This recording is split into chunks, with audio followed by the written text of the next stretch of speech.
Sa harap ko ngayon ang ilan sa mga bundok-bundok ng dim sum dito sa Hong Kong at sa episode na to, gagawin natin isang ultimate Hong Kong food tour. Kaya binintay natin. Tara!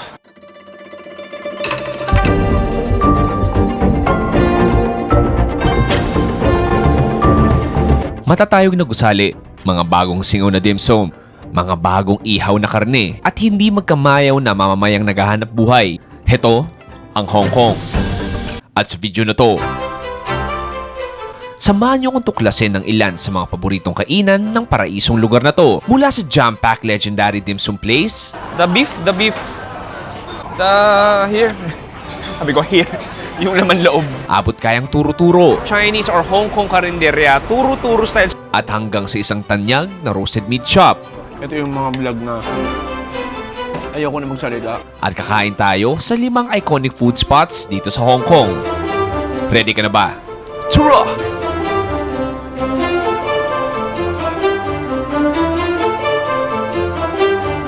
Boom! Pare, welcome back dito sa Hong Kong. Hong Kong is a special administrative region of the People's Republic of China, functioning as one of the world's premier international, financial, trade, and cultural hubs. One country, two systems. Ganyan ang Hong Kong, maintaining its own governing and economic system separate from the mainland China. At for this episode, kakain tayo ng iba't ibang authentic Cantonese food. Alam mo, Paps, specifically dito sa Hong Kong, home of the best Cantonese cuisine, one of the best countries para kumain ng masasarap na Chinese food. Hong Kong food is a world-renowned fusion of Cantonese culinary heritage and international East meets West influences. May impluensya ng British, may impluensya ng Western countries. Kaya naman, hindi nakakapagtaka na noong 2025, halos 50 million ang turista na bumisita dito. Galing lang kami airport, wala pa akong pahinga, wala pa akong ganong tulog, pero okay lang dahil ready ako kumain ng masarap na pagkain dito sa Hong Kung tayo paligoy-ligoy pa, naghahanap tayo din ng bus. Tara! And let's start with some jump pack, full of action, at punong-puno ng masasarap na dim sum. So ito yung pinaka-challenge dito sa unang food spot natin is yung maghanap ng lamesa. Lalo na ngayon, magla-lunch time na mag-alas 12 na. So sobrang daming tao at yun nga, yung challenge na dito maghanap ng lamesa. Ito, gag-guide ka nila. So ito pa, sabi ko sa inyo, legendary na to. Since 1918 pa lang buhay na to. So turista, lokal, nakain talaga dito. Welcome to Lin Hung Tea House. Established since 1920 pa na nag-originate pa sa Guangzhou, China noong 1889. Nakasurvive na sila ng multiple closures and multiple reopenings. Kaya naman, naging icon na talaga to sa Hong Kong, hindi lang pagdating sa pagkain, pero pagdating sa kultura. Okay, Pops, ito na yung pinakagusto ko dito. Ito yung dim sum section natin kung saan pipili tayo ng dim sum na kakainin natin ngayong araw. So, sobrang dami. May mga hakaw, siomai, chicken feet. Hindi ko alam, na-overwhelm ako. Medyo swerte tayo na hindi sobrang dami ng tao dahil before lunch pa lang. What's this? Fish. Fish? Yeah. And then, what's this? What's this? Beef? No, beef. No, beef. Barbecue pork. What more? What do you suggest? One more. Sige, ito muna. Tignan natin. Tapos balik na tayo mamaya. This Hong Kong icon serves old school dim sum experience sa tinatawag na Yum Cha. Dito, makikita mo yung mga staff ay nagtutulak ng trolley na merong karga-karga ng mga matataas na bamboo steamers. At yung mga customers ay kanya-kanya kuha na lang. May isang area din kung saan ay merong patong-patong na iba't ibang steamers at kukuha ka ng naibigan mong dim sum. Okay, Pops, ay nakapili na ako ng 2 dim sum natin. 2 yung options mo ng pag-dine-in. Ay, 3 actually. 3 yung options mo sa pag-dine-in. Una, pwede ka umorder. Pangalawa, yung ginawa natin kanina, lalapit ka dun sa parang malaking dim sum cart nila. Pangatlo, eto, kita mo to. May mga trolley dito na pwede kang pumili ng iba't ibang fried food, iba't ibang klaseng ulam na wala doon sa dim sum nila. Bukod sa dim sum house, tea house talaga siya. So mag-tsaka muna tayo konti.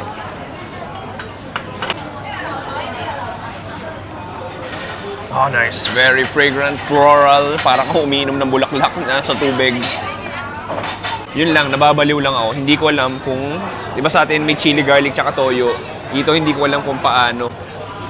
Oh, thank you. Yeah, thank you. Let's start sa something familiar. Ito yung ating hakaw. Okay, kuha tayo. Yung dip natin sa toyo. Okay. The first bite. Welcome back to Hong Kong. Cheers. Oh, nice. Siksik na siksik. Oh, sarap. Iba lang din yung pagka-plump tsaka juicy ng hipon nila eh. Kasi ito, parang, di ba sa atin hakaw, mga isa, dalawa lang yung hipon. Ito, mga tatlo, apat. And then that gummy wrapper. Ito, katulad nito, ano to? Hindi ko alam kung ano. What's this? Tingnan ko. Oh. Ang boring. Hindi, ayoko na. Sige, punta tayo dito. Ito, fish ball. Fish meatball. Grabe, ang siksik niya, pare. It feels so heavy. Ang hirap.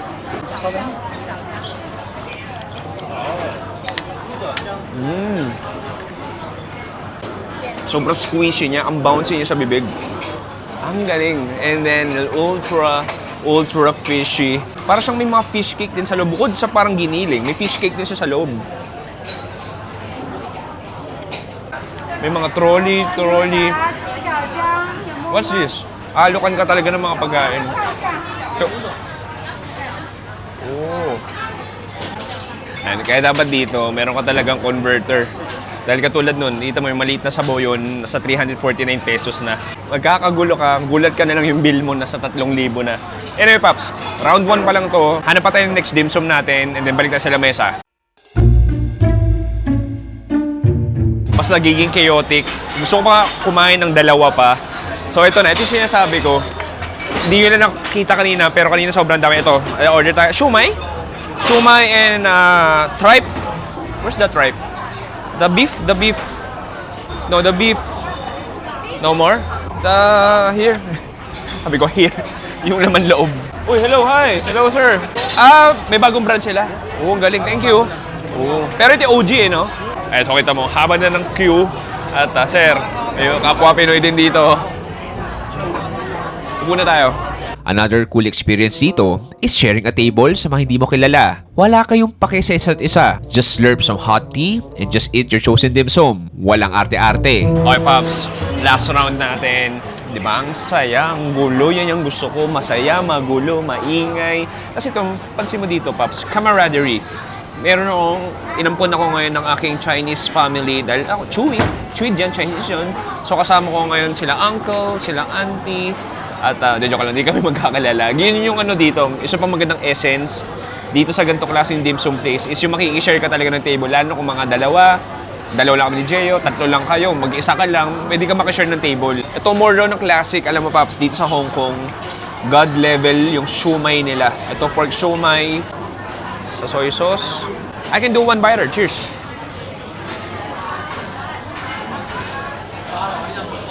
Grabe yung karne, ang taba, ang kapal. Manamis-namis din siya. And then there's a plump, juicy shrimp inside. Ito, last, kumuha din tayo ng medyo kakaiba na hindi natin basta-basta mahanap sa isang dim sum place sa Pilipinas. Meron tayo ditong beef tripe or ox tripe, I believe. So, parang siya may red sauce na rin siya. Ayun, katulad niya, no? Kita mo. Rene-refill yung tsaka. Kasi ang part talaga nito, tsaka. Okay, cheers. Oh, wow. That's surprisingly weird. Okay, una sa lahat, may anggu pa siya. But not so bad. Not too pungent. Sakto lang. And then there's like a sweet hoisin sauce, hindi ko masabi. Definitely ma-pepper din siya. Pero ang ganda sa kanya, chewy pa rin yung tripe. Pero hindi na gano'ng manguya. Gets siya ba ako? O baga konti lang yung ngunguyain mo. Malambot, maganda yung pagpapakulo. Pero sarap pa. Tapos sabay mo ng jasmine tea. Perfect. Anyway, Paps, dito pa nagsisimula yung food trip natin dito sa first day natin dito sa Hong Kong. May mga ilan pa tayong kakainin. Proceed tayo next food trip.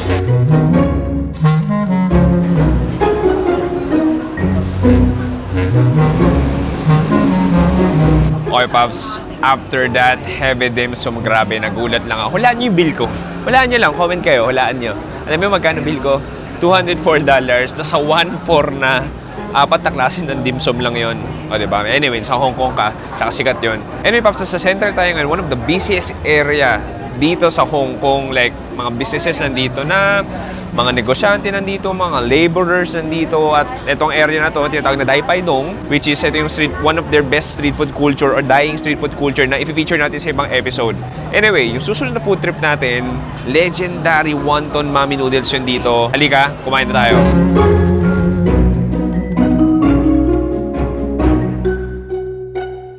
pag-uusapan natin yung pagkain ng Hong Kong, bawal natin palagpasin ng mainit, malasa at mabigat na putahe na tinatawag na wonton noodles. At itong Mac noodles ay ang hari pagdating dito, serving since 1920s pa. Okay, Pops. Heto na yung ating legendary Mac noodles. Alam mo, panigurado mag-turista ka, may make sure mo talagang dumaan dito. I've been to Hong Kong twice, pero never got a chance na pumunta dito dahil yung pangalawang beses ko pumunta dito, sarado. Pero ngayon, bukas na bukas. At umorder ako ng dalawang noodles nila. Yung una is yung classic wonton noodle soup, served in small bowls with bamboo rice noodles and flavorful broth na gawa sa delicate stock, typically simmered for hours using ingredients like dried flounder, pork bones, and shrimp shells. At syempre, may kasama yung wonton na gawa sa pork shrimp heavy filling. And on the side, titikman din natin yung braised beef noodles nila. So itong mukha ko, ganun siya kaliit. Di ba? Sobrang liit. Anyway, tikman muna natin tong shrimp and pork. Sabaw muna tayo.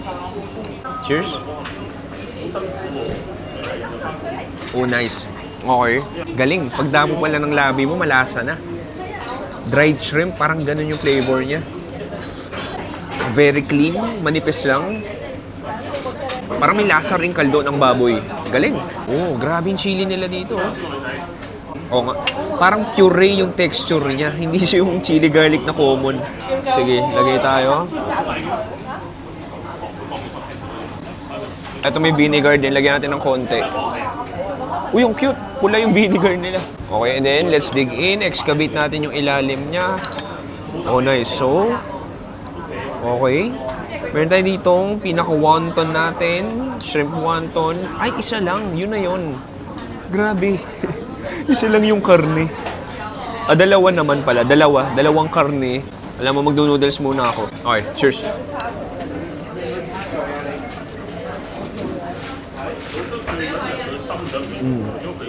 Galing. Ganda na. Iba na lang yan, no? Iba yung texture ng wonton noodles, eh. Malutong. Hindi lutong na parang prito, pero alam mo yun, soak na siya nung shrimpy na sabaw. Yung chili natin parang fermented na rin eh, kakaiba. Try natin yung wonton. Okay, hindi lang siya pork tsaka shrimp, may mushrooms din siya. Maano siya? Ma-oil siya sa labi ko.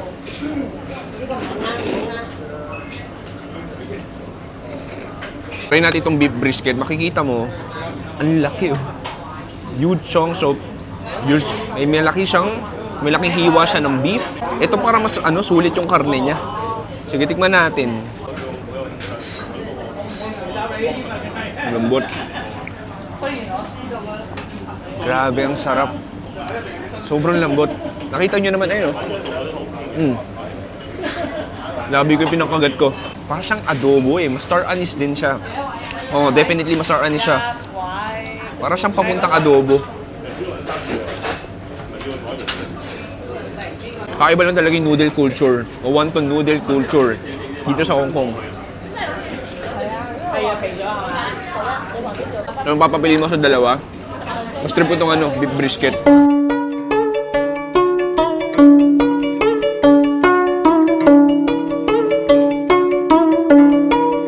Kalayuan na lakaran ay may isa pang iconic food stall dito na paborito ng mga turista na nagbebenta ng signature Hong Kong milk tea. This is Lan Fong Yuen, an iconic street food stall since 1953 in the central area. At ito ang legendary birthplace ng silk stocking milk tea. Okay, Pops. Next food trip natin. Since 1952 pa, itong Lan Fong Yuen, di ko rin pronunciation. Anyway, Pops, itong kainan na to, isa to sa mga old school Dai Pai Dong o street food stalls sa buong Hong Kong. Sabi ko nga, 1952 pa, might be the oldest tea shop sa buong Hong Kong. Never ko pa na-try ito. Sobrang pang turista nito pero never ko pa na-try. Pangatlong beses ko na sa Hong Kong. Tikman natin. Cheers. Okay, nice. Oh, nice. Anong masarap lang sa Hong Kong milk tea? Lasang-lasa mo yung tsaa, pero yung tamis niya, hindi gaano. Magatas din siya. Kumbaga silky smooth lang eh. Very refreshing, milky, comforting, delicious.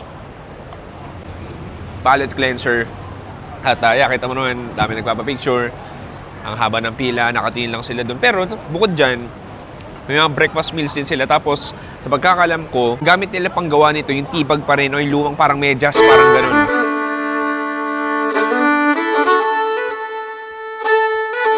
Alam pa, sabi ko nga sa inyo, Hong Kong, it's a different city vibes talaga eh. Like, isipin mo, no, may mga malalaking gusali ka nakikita, pero sa mga alley nun, tucked in sa mga alleys, may mga palengke, may mga nagbebenta ng prutas, may dai-pai-dong o street food. So nakakatuwa lang kasi isipin mo, very commercialized, very modern, pero hindi pa rin nawawala yung old school culture ng Hong Kong.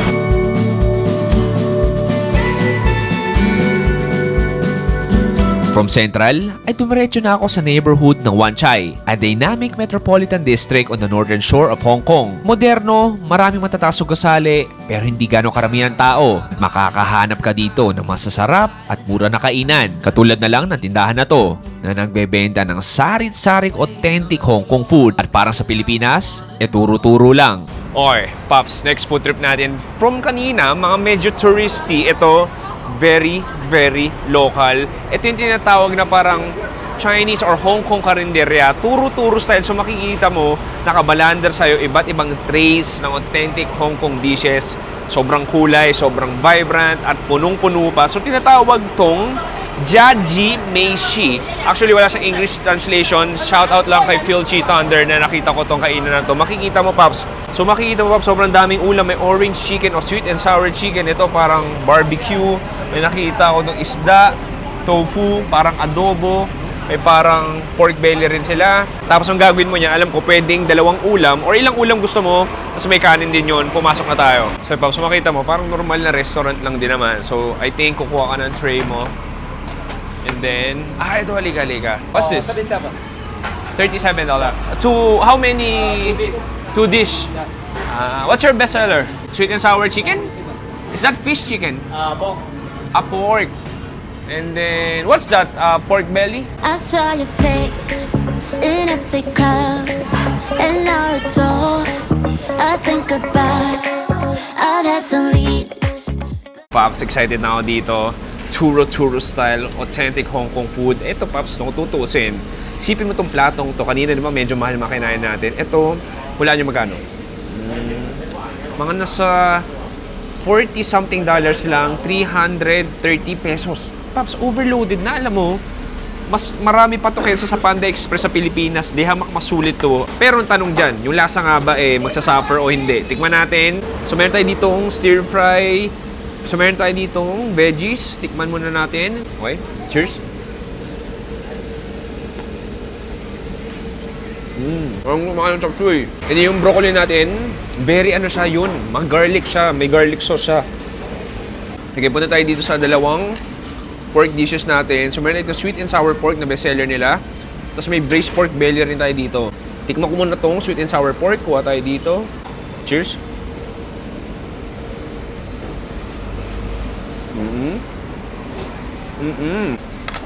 Ito yung mapapa 1 cup of fresh ka.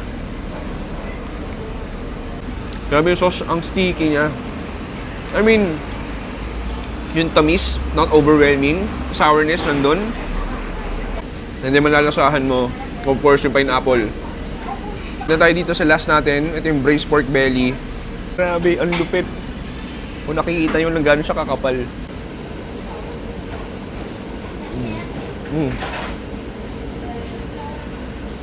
Una sa lahat, hindi siya as lambot sa in-expect ko na parang ramen chashu na pag kinagat ng labi mo makakalas-kalas siya. Hindi, gagamitin mo siya ng ngipin. Pero ang ganda lang din ng ratio, yung taba nandun. Kahit yung taba nyo, hindi siya yung melt in your mouth Tapos yung flavoring yung sauce niya, kakaiba. Medyo may smoky flavor siya. Hindi ko ma-describe kung anong klaseng sauce to. Parang oyster sauce na hindi ko masabi. Kakaiba, no, maalat-alat siya. Na-expect ko matamis siya. Akala ko star anise, pero hindi. Maalat-alat siya.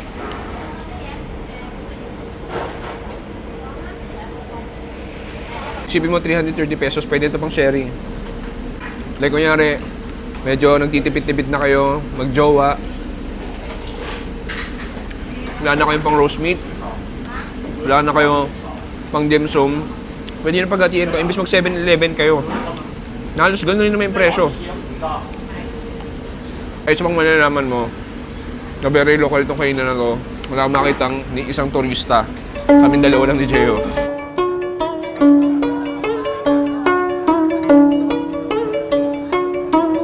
Para sa huling food spot natin for the day, marahil isa to sa pinaka-iconic food ng Hong Kong. Locally, ang gantong kainan ay tinatawag na siu mei, or basically a roasted meat shop. Nagbebenta sila ng variety of succulent, flavorful meats roasted on spits or large oven. At sa dinami-dami ng mga siu mei shops dito sa HK, hetong Joy Hing ang marahil sa paborito ko. In order ko, tinatawag nilang 3 treasures na merong hot steamed rice, topped with pork char siu, roasted chicken, at crispy roasted duck.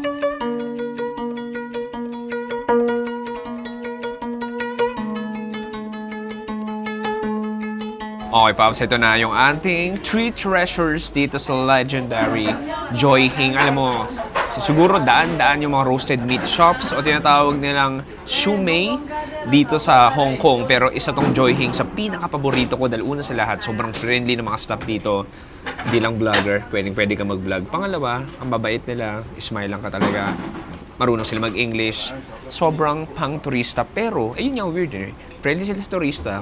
Pero konti lang nakakaalam nito. Iba kasi kumakain sa Yatlok, iba sa mga Central, sa may TST kumakain, pero bihira dito sa Wan Chai. So ito makikita mo, ito yung ating 3 treasures. Meron tayo itong chicken, roasted duck, tsaka chashu. Pero ang tanong, Chewy, nasaan yung kubertos mo? Nandito. 'Di ba? Itong ating Chinese drawer, kuha ka. Pero bagong lahat ng uhaw ako. Ito yung na-miss ko dito sa Hong Kong, ang lemon coke. Basically, coke lang naman siya na merong lemon sa ilalim. So, buhos natin. Then, i-mix-mix ko lang. And then, cheers! Basically, it's the classic flavor of Coca-Cola Zero with the zest of lemon. Ang sarap nun. Proceed na tayo dito sa ating roasted meat. Ang gusto kong tikman muna, itong chashu natin. So, makikita mo, para siyang ito yung classic barbecue version dito sa Hong Kong or Cantonese cuisine.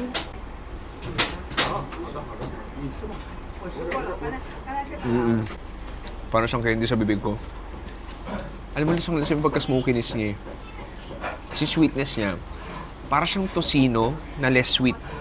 And then, it's not the most tender meat, pero malinamnam. Bawat kagat mo, parang kakaramelize na. Try natin tong roasted duck.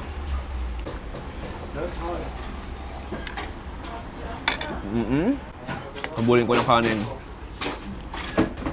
Very classic style na roasted duck, pare. Malutong at manipis yung balat. Juicy at flavorful sa loob. Ang sarap nun. Pero alam mo, Paps, pagkakaiba dito sa Joy Hing compare sa ibang roasted meat shop, is meron sila ditong roasted meat sauce na pwede mong lagyan kahit yun, no, pwede mong paliguan, pare. Hindi ka makakita sa iba nito. And then this time, try ko yung chicken nila. Itong roasted chicken. Cheers! Ito yung mga vlog na ayoko na magsalita. Mas gusto ko na lang kumain. Yung sauce niya basically, parang sweet barbecue sauce. Ito talaga, masasabi nating epitome ng Hong Kong street food. Itong roasted meat. And the ambience, pare. Nakakatulong yung ambience. The busyness. Yung pagka-chaotic niya. Yung gano'n siya kaliit. Pero puro lokal kumakain. Pansin mo, mga medyo oldies yung kumakain dito.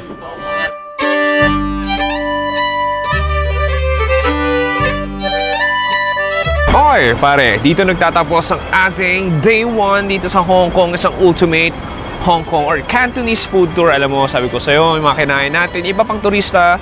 And then yung last 2 spots, panigurado. May ganyan pala dito, Chewy. Yup, na-research ko lang ngayon. Sana nag-enjoy kayo doon. I-comment down below nyo kung yung favorite kainan nyo dito pag pumunta kayo ng Hong Kong. Subscribe ka na sa main channel natin, The Chewy Show, at sa second channel natin, Another Chewy Show. Maraming salamat sa panonood. Ako si Chewy dito sa Hong Kong. Nagsabi, stay safe, good night, and good bye. Big! Bang! Bang! Hindi kompleto yung authentic Korean food tour natin kung hindi natin kakainan yon for si tayo next food trip. Kakaba nun Sabi mo ba Korean? Trolling ka ba? Hindi pala Korean. Pangatlo, heto. Wait lang.